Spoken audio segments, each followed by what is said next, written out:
Let's see.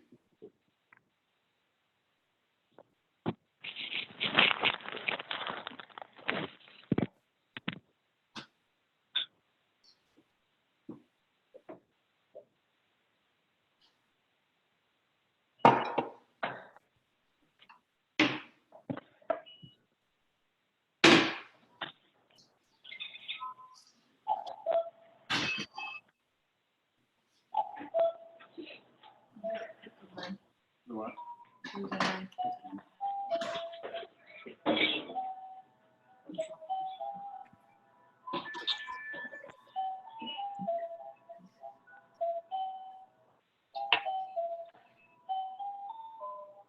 Oh. Oh.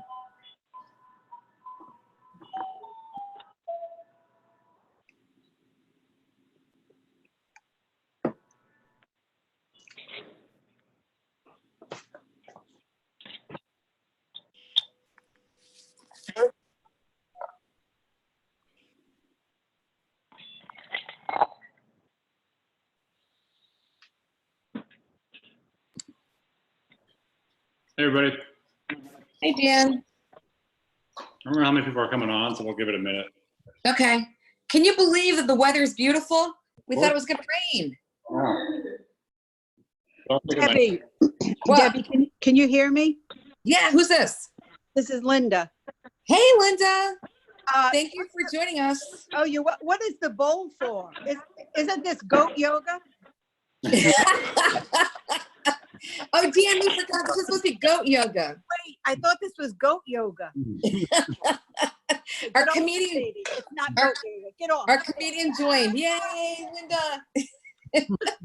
Oh, I have to change my clothes now. Can you keep going like that, Linda? We need you for the next 30 minutes. Yeah, I can keep going. Yeah. Okay. How do I get Dan to be the full screen? If you Swipe hover it? my picture, there's like a little 3-dot thing, and if you click on that and hit, that will make. Okay. I just see, when I click on you, I just see your name. Okay. There's like a. Are you seeing like everybody in a grid, or are you seeing kind of? Yeah, everybody's in a different square. Okay. Up in the top right, there's like a gallery view or a speaker view. Oh, top right. Okay. Okay. If you, Dan, what if you swipe to the left? Would it then bring everybody? I don't know. I'm only. No, I just tried that. Different than everybody else's because this is like my work one, so I get. Got it. Extra. Okay. Well, it's okay. I can do it from here. I'm just going to cry for a minute. Just give me a minute. Just going to cry for a minute. Okay. You hover over my picture, you should see a pinned video. Like a little 3 dots, and if you click it, you'll see mute, pin video, things like that. Hey, Mary. Okay. Hey, I was there. Thanks. I'm looking lovely. Dan, these are all my comedian friends. Yeah. Mary, it's not goat yoga. Dan, I have fresh rosemary. What do I do with it? We'll talk about it in a minute. Yeah. Give me a minute. I'll tell you what to do with it. Just a second. Oh my gosh, you guys are crazy. I grow it and pretend like I'm really a big chef. Oh, I have fresh rosemary. We grow it, and the only thing I use it for is bread. So that doesn't, Well, I might become a bread maker after this. There you go. There you go. We can get started. I mean, I don't know who else, like, we don't have really a game plan or anything here. But I know, has anybody here, Gary, you're Chris's dad, right? I think you've made bread before. Do you have audio or no? Well, either way. Okay. I'm going to assume that no one's made any bread before. Not like it's hard, but just to kind of go from there. Never. And you have a background of your house on? That's fine. I do, because I don't want you to see my background, my real background. Well, I just thought for a second, I'm like, are you out on the road? But you guys, what I'm really impressed with you, Dan, is that you have the camera above you and in front of you, like you see on the Cookie Network. Yeah. Well, I have it facing the thing, but it's not. It's like a disaster. I'm impressed. Turn it around and you'll see toys everywhere. Yeah. All right. So the goal, what I want to do here is just go through some of the basics as to making simple, just, I don't know what I call it, like call it a ciabatta. It's not really a ciabatta. That's kind of just like a brown loaf that I make at home a lot for people. It's pretty easy, but we'll talk about some of the areas where it could go wrong. And obviously, if you have questions, don't be shy. Just ask. It's not like. But before we get into it, I think some of the important things to talk about are where most people make mistakes when making bread, because that's typically an area where if it doesn't work out, it's probably one of these things. And so first off, I would want to talk about flour. So in this standpoint, I just use regular bread flour. I buy it in massive bulk at Costco. You obviously don't have to do that. You want to use bread flour versus just regular, baking flour or whatever else. And the reason why is that there's this thing called gluten in there, and gluten is protein. And so what it does, the reason why bread can get like big air pockets and all that is because you have like these little chains that form with proteins that give it a lot of structure. And so gluten is kind of like the structural component to the bread. So you want a high gluten flour. So that's number one. Number two, the other thing that I notice a lot is that if you make a mistake, oftentimes it comes the biggest area where you can more so is the water to flour ratio that you have. And so what I mean by that is that unlike other things where if I get a measuring cup, and measure out whatever ingredient, that the density of this measuring is going to essentially give me the same amount of volume that I would have no matter what.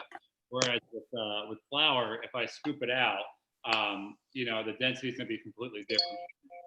Depending on how you scoop it, how flour it is, and all that kind of stuff. And what that means is that you just get a different amount of flour.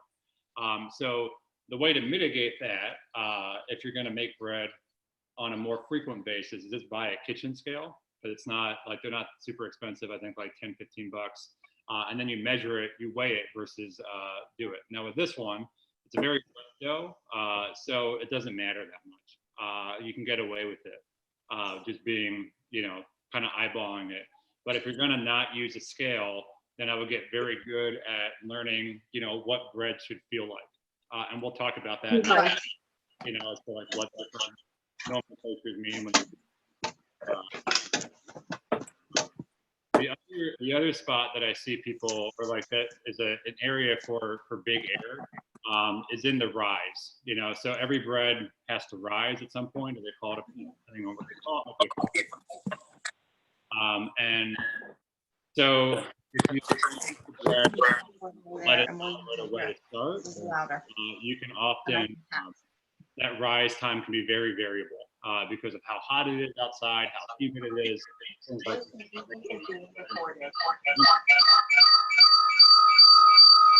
Hey, Dan, can I interrupt for 1 second? Can you ask everybody, can everybody just put on mute unless you have a question? I'll just mute it. Some folks. Here we go. And if you have a question, just unmute and do that. Or there's a chat you can do. I don't really care, whatever's, like I said, this isn't formal. So the other area that, like is an easy area to screw it up is when you do the rise.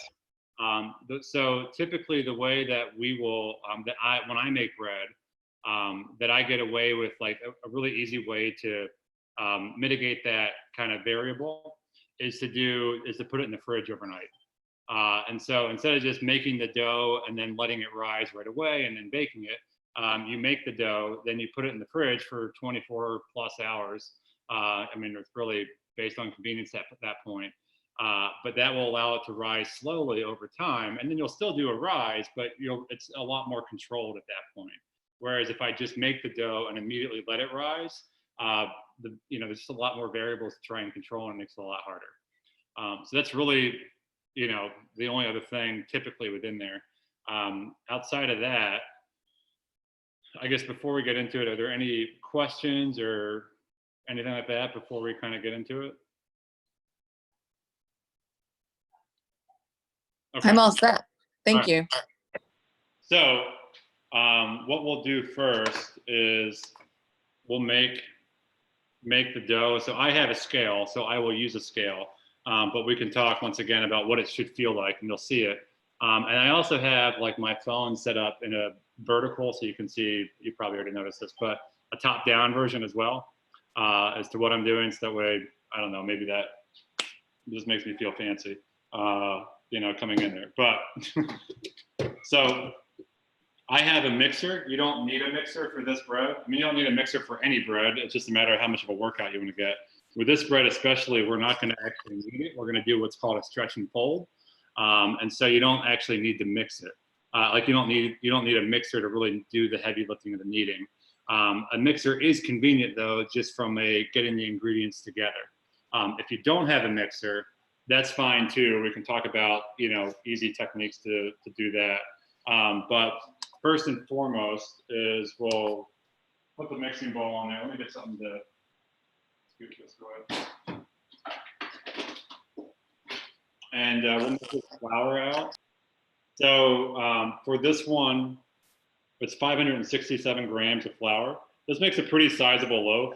So you can cut it in half. You know, you can really cut it however you want, but just make sure you keep the proportions the same if you mess around with it. For your first time, I would just frankly keep it the same, just so that way, you know, keep it.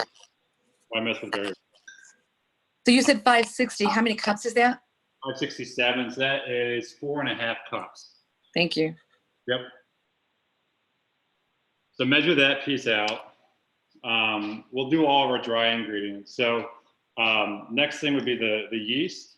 Now, one thing to notice, so if you're finding a recipe online for bread, typically my qualifiers is that if it's any good, would be either one of two things. Number one is that they give you an actual weight, like so how many grams you have to do. And number two, if they don't have that, then at a minimum, at every single stage of the way, they'll tell you what the bread should feel like, what the dough should feel like. Because if they don't have either of those, then there's really no way to make sure that you have it correctly based on what it is. But just from a, you know, quality standpoint, note that. For yeast, this recipe calls for 4 grams of instant yeast. Almost everyone is probably using active dry yeast. And so if you're using active dry yeast versus instant, then generally I multiply it by 1.5. So instead of using 4 grams, I would put 6 grams in here. Why? I don't really have as much as I read that from a guy, a baker who I trust, and probably has time and energy to screw around with the yeast. And so what would that be tablespoons wise? That would be, so it's 1 1/4 would be 4. So about 1 3/4 teaspoons. 1 3/4, you said? Yeah, 1 3/4 to 2 teaspoons. The yeast isn't like being super precise on the yeast isn't going to make a world of difference. The main difference it will make is how quickly it rises. And the main thing to be worried about is if you put too much yeast in there, you can get it to over-rise. And what happens if you let it rise too long, it will collapse. So at some point, no matter how much you knead the dough, no matter how strong you make it, it's going to get too big when it expands to hold itself up, and then will fall apart. So that's the main thing that's the main thing with yeast. You got to be aware of. And then by using yeast, just by the nature of it, isn't really like I'm sure everyone's heard of a sourdough.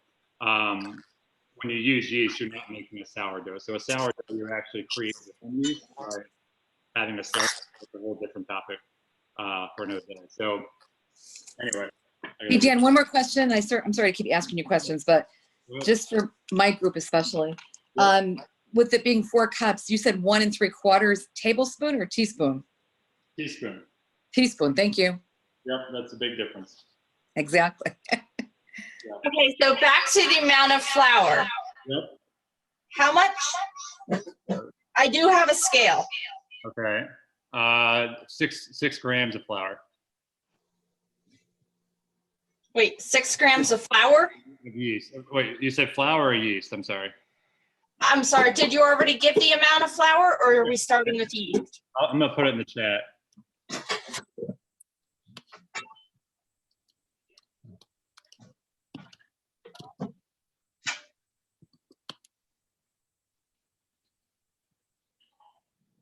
Okay, you seeing that? Yes, thank you. Yep, no worries. So we'll do salt next. I would use any salt except for just like iodized salt. I mean, there is a quality difference. I haven't screwed around with it in a while, but I do remember when I first started making bread, noticing a big difference of quality when I switched over to like a kosher or sea salt. The other side about it is that there's a decent amount of salt in bread. And so that's a lot of iodine to be getting, would be my non-dietary, non-nutritionist, probably. Aspect. So it's 11 grams of salt, and that is 1 3/4 teaspoons. Thank you. We're not going to make a massive difference if it's not perfect. But obviously, try to be as close as possible if you can. And then the other thing, so typically you want to mix all the dry ingredients together first, but the other thing I typically do, since it's not that much, is I add olive oil to it. Now, olive oil is completely optional, but what it does is it makes like if you, it's easy to see, or it's easy to taste and see if you have two different sides, but it just makes it, I mean, it sounds dumb, but makes it taste more oily. Like, so it's not a very dry loaf. It's got a lot more moisture to it. And so I prefer olive oil. And I use more than even what the recipe recommends, just because I I think it gives a really nice texture to it on there. And so I use about 20 grams, which would probably be about 1.5 tablespoons. If I'm doing the back of the envelope math.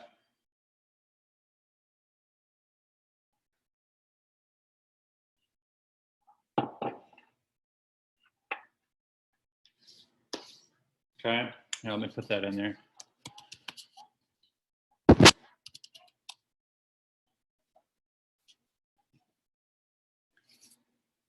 And then at that point, if you have a mixer, I would use the paddle attachment, which is this one, and just start mixing it on low, just to kind of get everything kind of mixed together, because you want to make sure before you add any liquid to it that everything's pretty homogeneous. There's no issues with it.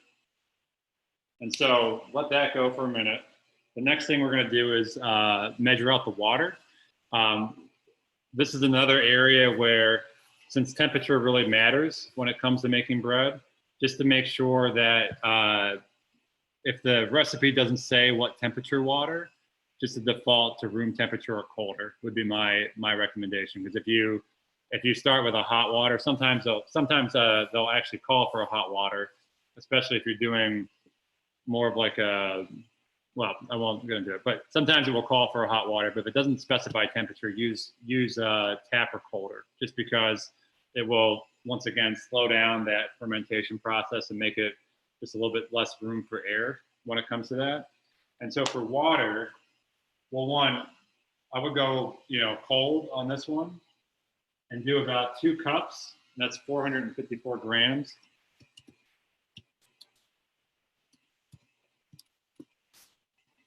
Okay. I'm gonna put that in the chat. So we got that. Let me go measure that really quick. Do we start adding it to the dry ingredients, Dan?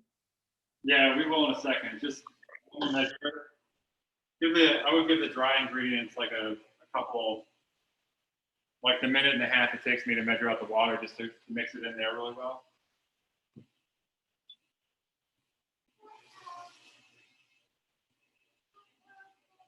What's up for you?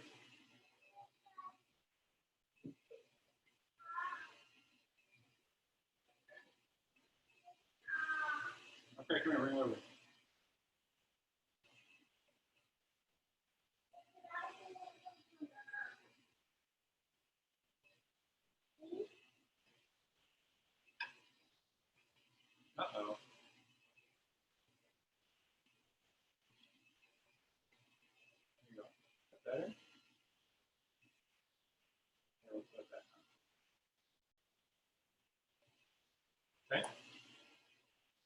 So kind of going back to the beginning, if there's one area that you want to try and be as precise as possible about, it's that water and flour. So that's the area that if you're going to have an error later on, it's probably because that got messed up. Well, it's, you know, that's one of the bigger areas where you could mess it up. Now with this one, once again, because it's very wet dough, if you ever made bread before, this is like a 75% hydration or something like that. So it's gonna be very, very wet. You'll see in a minute. It doesn't matter as much, but the less water, like in other recipes that are stiffer doughs, that ratio is gonna matter a lot more just when it comes to making sure that the outcome's the same. And so now that this has been mixing for a while, I'm just gonna pour it in. I think that's, can you see this? And so we'll just mix that in. And you'll notice, probably kind of hard to tell, it's gonna get very, very kind of almost battery. But just let it go for a couple minutes. I mean, maybe not a couple minutes, but just enough to get everything incorporated in there. Now, my mixer has like this divot at the bottom. And so almost every single time the flour just kind of cakes in the bottom. We'll talk about that in a minute. Really you just want to get it so everything's incorporated.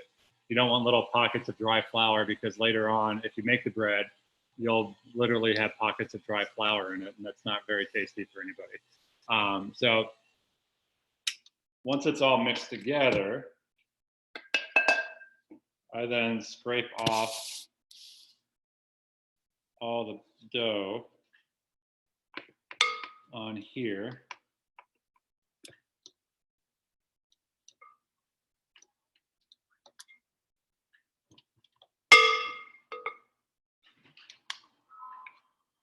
And just get it in there. What? Yeah, I am one. Okay.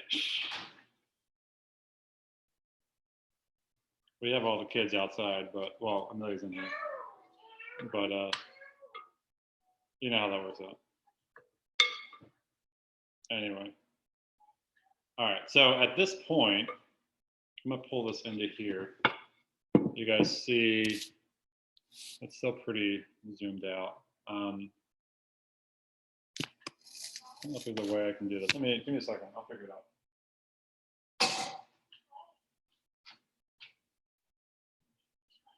So this is the dough. If you look at that top-down view that I have, this is the dough that we have. So you'll notice it's very, very, you guys see that?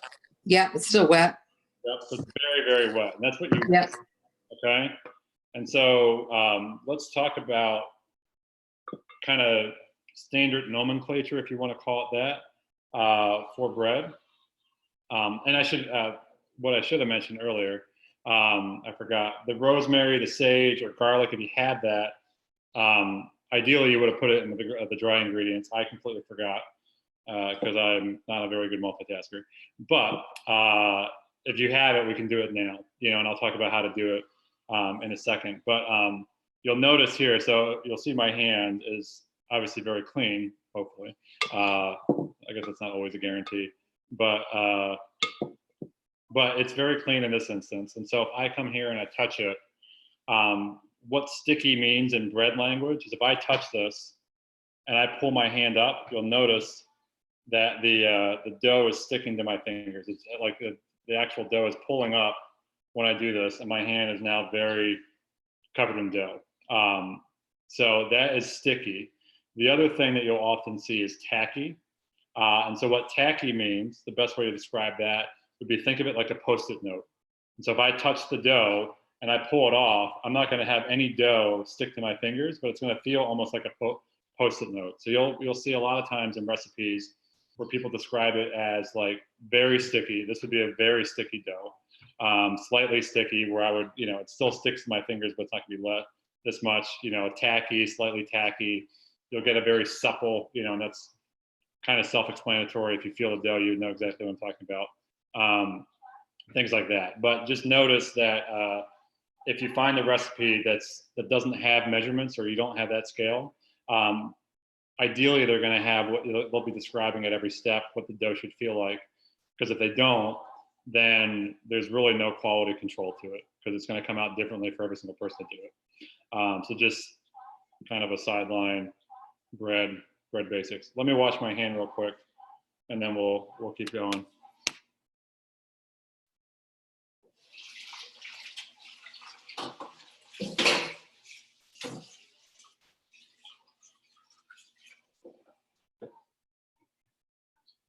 Does everybody have a mixer here or no? It's okay if you don't. We just have to mix the other way. Yes, Yes? yes. Everybody else? Yeah, I'm using a mixer. Okay.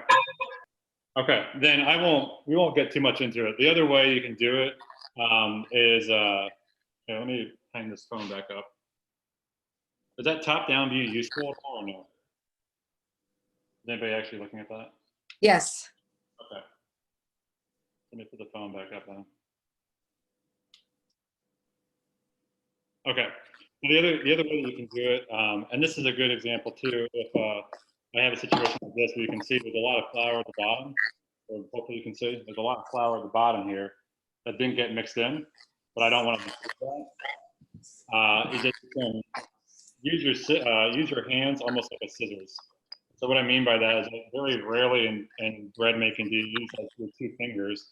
I kind of call it almost like bucket hands, where you know, like you're kind of using it as almost like a paddle, if that makes sense. But just think of like Cookie Monster, how he grabs the cookies. If you guys have had that 3-year-old or have had 3-year-old at some point, you know, the Sesame Street style thing. And so what you'll do there is you can come in here and use it like a pincer and like cut it up and mix it in. One thing when dealing with very sticky dough, most people don't really like having their hands covered in dough. So the other thing I recommend doing is just getting a bowl of water. And if you dip your hand in water beforehand, so if you notice before when I touched the dough, it all stuck in my hand. If I do it now, it comes off clean. And so when you're dealing with really wet doughs, just keep a bowl of water, and you don't want to be like super messy. Now you're going to get a little messy no matter what, but just keep a bowl of water next to you and then do it. So if I'm going to mix it in, I'll just kind of pinch it together and cut it up like this. And you'll notice it's like breaking it out in chunks. And it's an easy way to kind of incorporate some of that stuff that gets stuck on the bottom on the bowl. And so you want to make sure you get that all mixed in because you don't want any flour left over. So going back to the rosemaries, anything that you want to add, if I forgot, and since we know we don't use the rosemary too often, we might as well do it now. What I would do at this point is cut it up pretty fine, put it in here, and then just do what I'm doing right now, which is that, you know, get your hand wet and then just kind of cut it up, put it on top, and then you can mix it in, and you'll get it relatively well incorporated this way. Ideally, I wouldn't have forgotten to tell you this earlier, but you know how that goes. So always a solution for something. But you'll get it mixed in this way. The same thing would be if you use roasted garlic. So just, you know, you can either with roasted garlic have whole clove, or you can crush the cloves up and it'll make it a little bit more creamier. And so do the same thing. Just put them in there, mix them up, get it well incorporated in there, and then you're going to have your dough set. And so once that's done, let me give everybody a few minutes to do that while I once again wash my hand and do the next thing out. So Hey, Dan, yeah, go ahead. if you don't want to get your hands all dirty like you enjoy doing, can we just use like a spoon, or will that create any issues with the gluten in the You can, but mixture? there's going to be a point where you're going to have to get your hands a little messy for at least a couple minutes. Okay. So I would just say, go to the process. You know, like it's once you do it a few times, it feels weird the first time you do it, but then once you do it a few times, you're really not. It doesn't really matter that much anymore, and it's really easy if you just spray your hands and stuff on the sink. It all comes off really good. So I'll give a minute or two for everyone to do that. The next thing we want to do from there is get a bowl, and we're going to spray the crap on it. Because you don't want it to stick within there. Hey, Dan. Yep. Someone asked the question, how much rosemary and how much garlic? So when I do garlic, I do a whole head of garlic. That's just because we like garlic, and that's a lot easier than trying to break it out and do whatever else. But that usually comes out pretty well. Rosemary, I just always eyeball it. I would say that you're going to be very hard pressed to put too much in, where it becomes overpowering. It is very easy to put too little in, but you don't taste it at all. If you're measuring it, my guess would be a couple tablespoons if you're going to chop it up, and I would chop it up just so you don't have like these big pine needles sitting out there.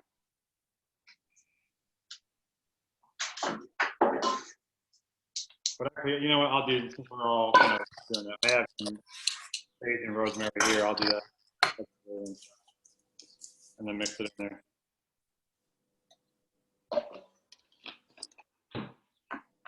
So, I mean, you guys are seeing that this is very much an eyeball.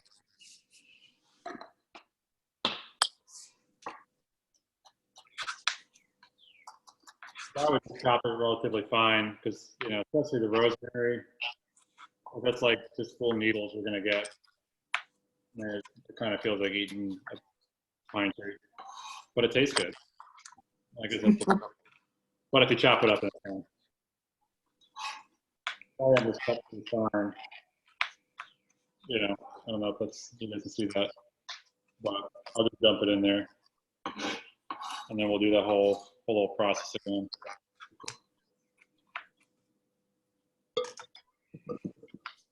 You're doing a great job, Dan. Are there any other questions while we're doing this? And once again, I would 100% recommend putting this stuff in with the other dry ingredients and mixing it together. It's a lot easier. But you know what? We all make mistakes, so this is one of them.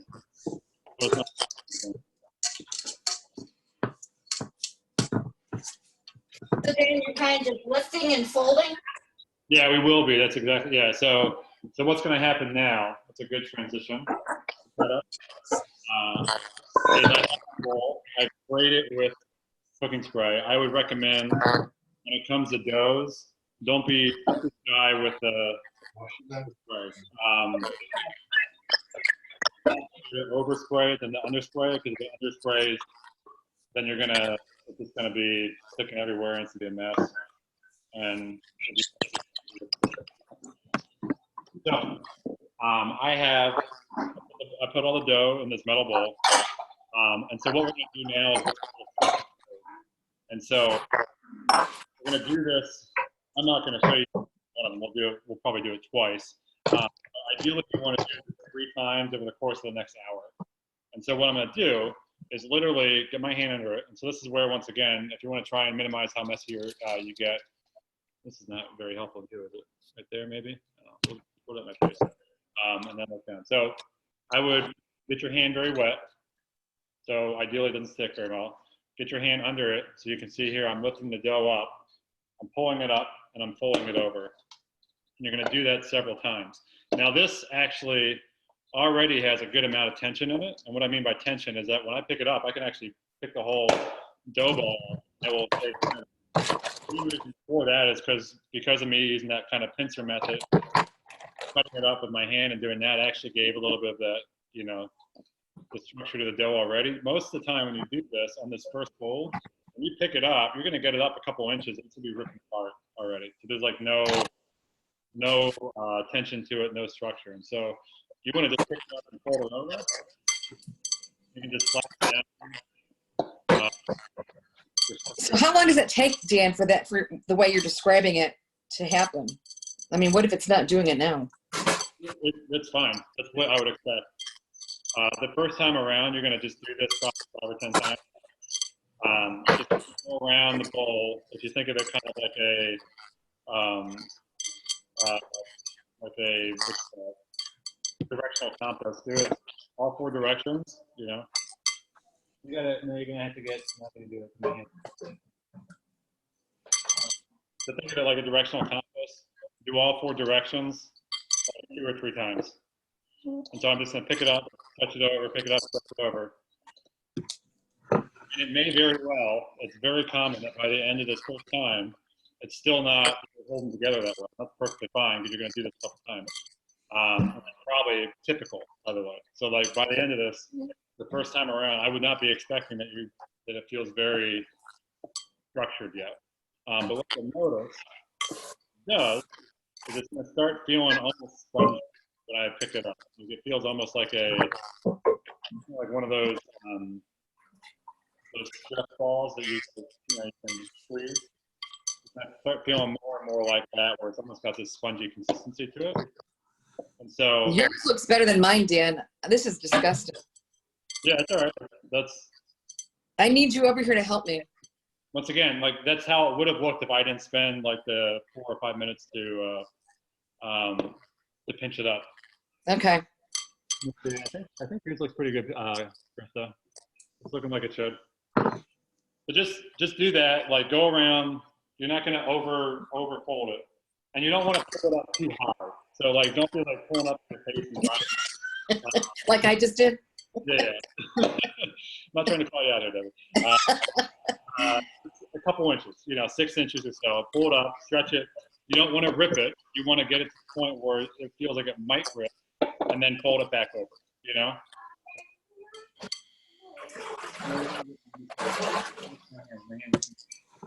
Okay.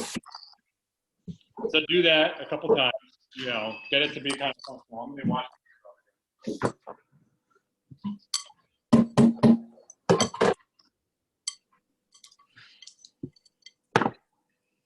Okay, and then we're going to cover the plastic wrap, but we're going to leave it out right now because we got to do this several times over the next hour. And so what I'll do now, I'll get out my other dough. I have a lot of bread in this house. So other dough that I made last night. Hey, Dan, can I just stop you for 1 second in case I'm not the only person? But if mine is not the same consistency as yours, do I just keep playing with it?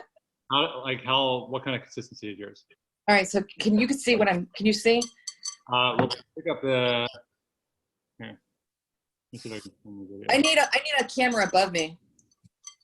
Okay, do it again. Can you see? Yeah, that's fine. That's Really? yeah, you're good. You're good. Yeah. Okay. It's going to be very sticky this first Yeah. time. Okay. Okay. There's no harm in that whatsoever. Just what you don't want to do is not do enough stretch and fold. But then what's going to happen is it's not going to have any structure whatsoever. So don't be shy. Just get in there and do it. Then wash your hands off, and we'll get to the next. Now.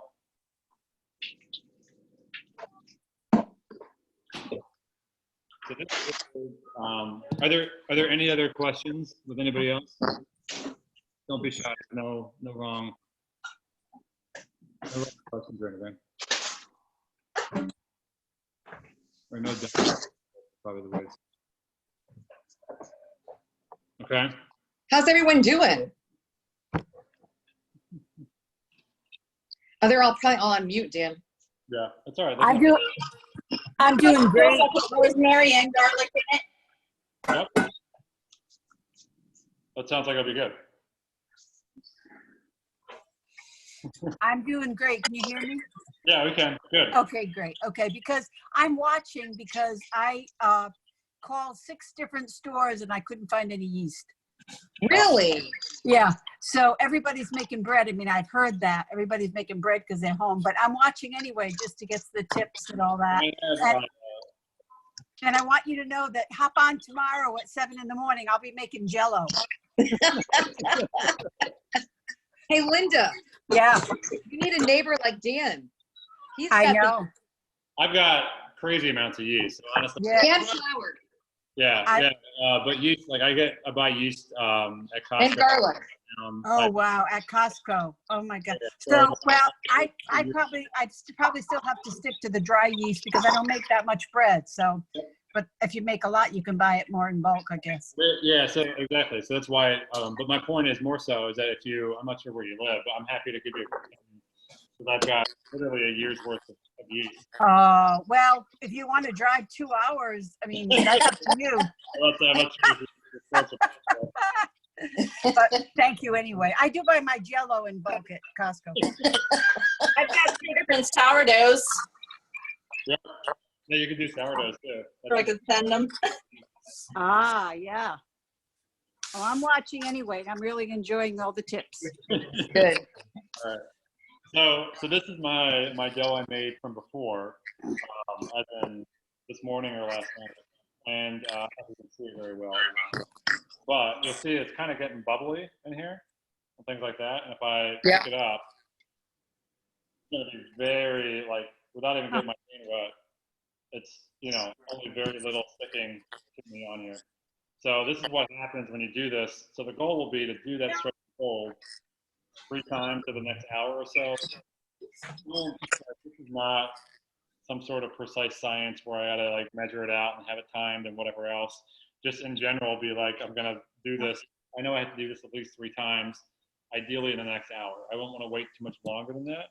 I want to give it like enough, like 10 minutes before I do it again, because you'll notice as we let this thing sit, it's gonna have, the next time will feel different than the first time. The third time will feel different than the second time, etc.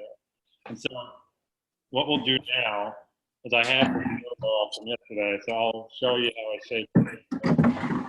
I will, for the purpose of this, kind of really messy, we'll put some flour on.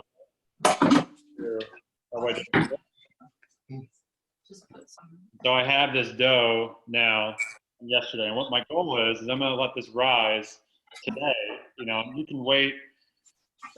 You want to wait at least 12 hours, ideally, but the longer you let it, the longer you wait, the more kind of alcohol-y sourdough it's gonna taste like. So 24 hours is generally what I plan to make this.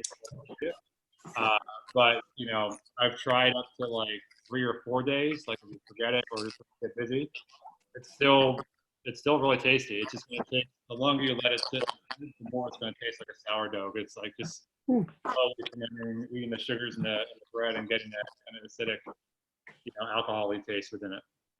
And so now I have this. So what I want to do is I want to shape it. I have a basket because I bake bread all the time. But really, anything, like if you're going to use a bowl, I would use a clean bowl. So you can put it out here, clean the bowl that you just had, and put it in there.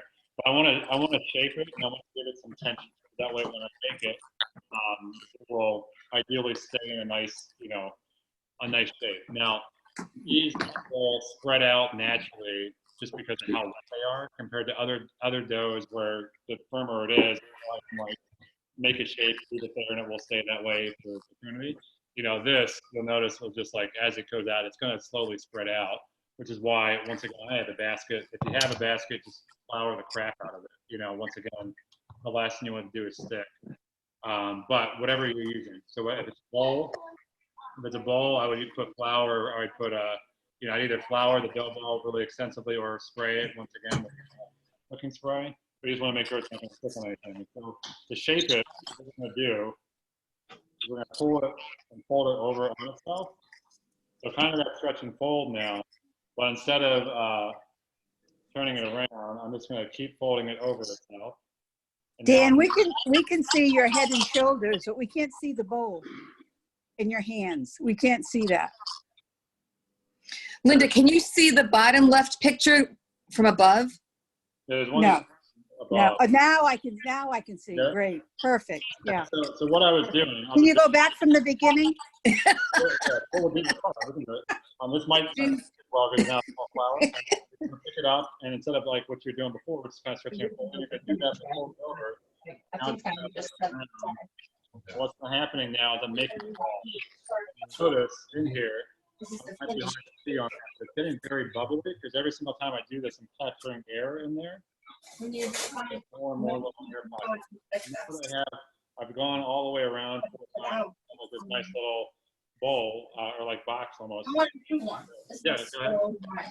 If you guys can put it on mute so then we can hear Dan. So what I'll do is I'll flip it over. I'll kind of roll it over like that. And then so now I have this. So I could stick with this. What I like to do just to kind of tighten it up is I take the edges and I push it underneath. And you'll notice, like, once again, it's not sticking on me. Hi, sweetie. Oh, thank you. Take a little flour break. There you go. So I'm gonna take the edges here. I'm gonna just tuck it under and just try to make like a tight ball. And so I'm really just taking my hands kind of flat and just pushing it where I'm getting the edge of it, and just pushing it under and kind of rolling it up itself. And now I have a pretty tight ball. And so what I'm gonna do now is take my basket or whatever other device you have that you're using. And like, this doesn't have to be a basket made for bread. Like I had a basket that I think it was my grandma was hers or something like that. So I got it from her mom.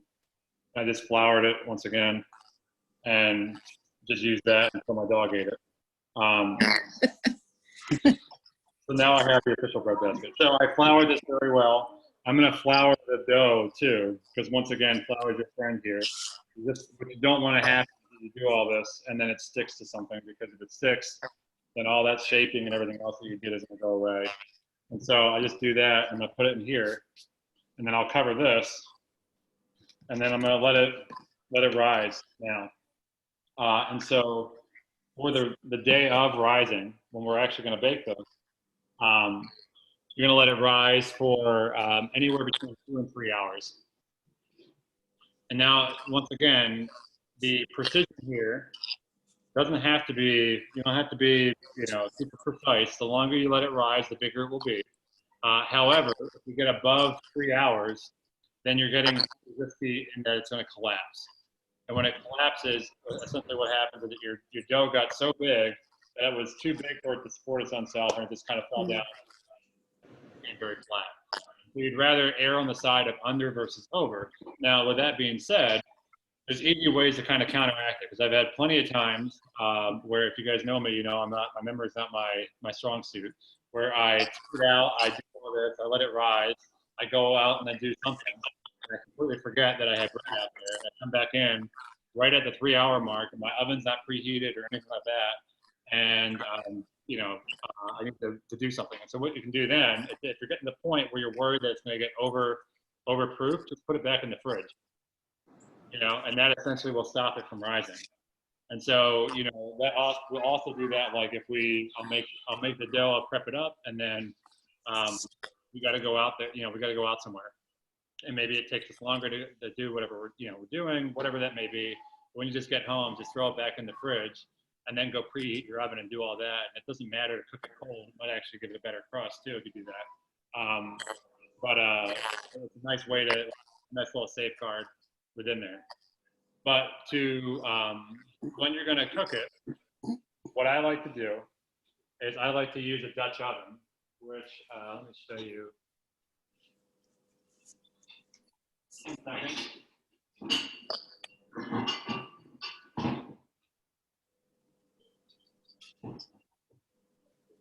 So what a Dutch oven is really just a big pot, lid, and it's oven safe. Okay, and so this is like your really easy way to get very professional results without having a professional oven. Because what happens at a bakery in most cases is that they introduce steam in the process. Now there's other ways you can put steam in there if we don't have a Dutch oven, which we can talk about. But if you have a Dutch oven, it's really simple, because all we do is we preheat the oven with this in it, and then let it get ripping hot, and then you put it in there, put the lid back on, put it in the oven, and you're good to go. No, I'm still talking to people here. Okay, sweetie. Jackson can get his own babysit on. Okay. I know, but he's a big kid. That's his decision. Okay. Yep. Okay. So if you have a Dutch oven, great. I would use that. Hey, Amelia. If you don't have a Dutch oven or some sort of pot that can go in the oven. And so what this is, just once again, what this is doing is that as you bake the bread, all that water is released. And so it just lets off a ton of water. But by putting it in the pot, all that water is getting captured and staying close to the bread. And so the way that you get a super thick crust, that really thick, chewy crust that most people like with their bread, like a nice bakery loaf, by steaming it. So most commercial ovens have a steam option where they can set the amount of steam that they want and for how long, and then they steam it that way. because they have a $10,000 oven. I do not have a $10,000 oven, so I have a $20 pot. And so by putting it in here, all that steam stays around the bread, and it will cook the outside faster than it cooks the inside. And so that's how you get that nice thick kind of chewy pieces in there. And so to cook it, what I do is I'll preheat the oven to 445, and have the pot, have your Dutch oven in that oven the whole time you're preheating it, so that your Dutch oven is ripping hot as well. And so I usually preheat it for a good 30 plus minutes. Like, I don't want it to just get to 445, because most ovens, the way that they work is that they say they're preheating the second they get to that temperature, but then they start to drop. I want it to be, make sure that it's consistently around that. And so I'll just let it preheat for a good 30, 45 minutes. With that, take the pot out, take this out, open the lid, gloves, take your dough, and then just dump it right in here. Put the lid back on, put it back in the oven, and then bake it for 45 minutes. Now, if you don't have a Dutch oven, the other thing that you can do, or some sort of pot, once again, it doesn't matter if it's like this or not, you can put in the oven. The other thing that you can do is get a baking sheet or like a cast iron or some sort of pan that you can, once again, it's oven safe. Put it in the bottom, let that preheat with it. Put your bread in on a cookie sheet or whatever you have available to cook it on, and then get like a full glass of water, and put the bread in, and then chuck the water in right on that pan. And what will happen is that the water will instantly vaporize and will just become a ton of steam. And that will do, that's like I'll call it the 4 minute. You'll get a nice steam on it, but it won't be as thick, kind of chewy as if you would do the Dutch oven. So let me pause there real quick. Hey, Dan, Questions? before you put the Dutch oven in or put the dough in the Dutch oven, do you spray it with anything? Nope. Just let it be ripping hot. Okay. That dough is gonna, like, the instant it touches that, since you preheated it with the oven, it's gonna instantly just cook. Okay. You don't have to worry about it sticking. It's gonna immediately, create a film on the outside that will do the crust. So just get it out. Obviously use gloves. Safety tip, don't touch it really hot, with your hands. But take it out, take the lid off, dump the dough in there. That one's where, like, unfortunately, however you aim it, sometimes they'll look really pretty, like in like the way I have my basket, you get a nice basket look on it. But then you dump it in, and because, coordination's not the best, it doesn't always come out as nice, but whatever. It's still a nice round loaf and whatever else in there. You can cut it if you want, but you don't have to. It will naturally kind of break open on itself. So normally, what I mean by that is, if you look at most like bakery loaves, there's like a slice pattern on it. There's like a cut pattern on it. The reason why they do that is that what happens is that as the dough is in the oven and expands, it will break apart, because it's going to keep going until the point where the surface tension is too high, and then it just busts open. So if you cut the top, think of it like a baguette and those kind of like dangle lines. You cut the top, what you're doing is you're controlling where the bread will expand. Now, I find that to be pretty difficult to do well, so I don't really care. So I just put it in, and it will kind of open up naturally however you want it to. That's kind of preference within there. And that's really it. So you bake it for 45 minutes, take it out once it's done, and then I would let it cool, if you can, for 30 minutes to an hour beforehand. But that doesn't always work in practice, because you're gonna have a bread smell in your house. Like, it's by minute 30 in the oven, it's gonna have reek of bread, and not everybody wants to wait. But the longer you let it cool, the thicker that crust, like the chewier and the like almost cracker like that crust will get, because all that water is kind of coming out of there. It's drying out, and so before we do one more stretch and fold, let me stop again. Any questions? Is this all making sense to everybody? Yes, you did a great job. Yep. Okay. So this is timed well. We can go back to our dough that we're doing today. and you can do another stretch and fold. Hopefully, so if you get your hand wet again, when you come through here, you're going to notice that you should notice that it just feels like it has a higher tension to it. So we're going to do the same thing. I don't know if you can see that or not. Same thing we did before, but now, I mean, look, without even really getting my hand wet, it's much less sticky than it was Yeah. before. And it feels much more substantial than it did before. It's not feeling like it's going to tear apart in my hand. I can pick the whole snowball off in my hand, not ripping apart. Things like that you would never get in that first stretch and fold. So I'm going to go ahead and do the same thing with this, where I just stretch and fold it a bunch of times, you know, a minute or two, and then put the plastic wrap on it, let it out for another 10, 15 minutes, do it again, and then put it in the fridge until tomorrow. That's really it. You make it look easy, Dan. Thank you. It is very, bread is very easy once you learn the basics. Yeah. I mean, anything is easy with practice. So there's no such thing as a hard thing. It's just a matter of how much practice you're willing to give it. But, you know, with this is like a, obviously you can mess up anything. If you do, you know, like whatever, we all mess up stuff. The worst case is that you take it outside and you get it, or the rats, depending on where you live. Hey! That's at her other house. Yeah. No! Linda, I'll have to call you. We've got him here. Oh my gosh. I'm- Did they follow you? I think so. Oh no. But so yeah, worst case is you go out there and you just, you know, feed the birds or whatever else out there. But even if it doesn't turn out perfect, it's still probably better than what you would get, you know, from like some really processed dough somewhere else. And once you get good at it, I mean, this honestly takes 5-10 minutes of prep. You know, obviously there's not I'm not including the time I have to take the weight, but it's about mixing stuff, and then about 5 minutes total of just kind of doing the stretch and fold within there. And the other thing I would say too, as you do this, I'm just looking at you, Debbie, when you do this.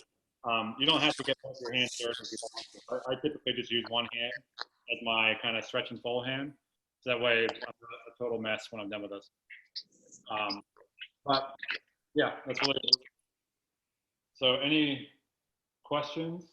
That was way longer than I thought it would. Hey, Dan, the texture is so much better now. Sorry, what's that? The texture is so much better now. Yeah, exactly. And when you do it the third time, you're going to notice then too. It's like you can still get your hand wet, but it's not going to be new. And then when you put it in the fridge tomorrow, when you take it out, it's going to feel very, very much like a bread dough. It's going to have a lot of tension to it. You know. Dan, did you say that the dough that we leave overnight, is that in the refrigerator or we leave it out? Put it in the fridge. Thank you. Yep, that's the way to essentially limit the variables of what can go wrong. And so I do that for virtually any of my breads, although there are definitely some breads I make that are like you leave it out, you know, but that's typically more of like a Polish or something like that you're dealing with, or like a Biga or something, you know, where you're putting a very small amount of yeast in and you're essentially really creating a sourdough.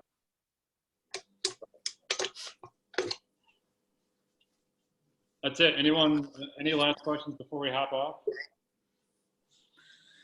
Thanks, Dan. That was wonderful. Yeah, no worries. Good luck. Stay tuned for Dan's second class, right, Dan? What's up? Stay tuned for your second class. Yeah. We're going to start And don't forget the Jello making class tomorrow at 7 in the morning.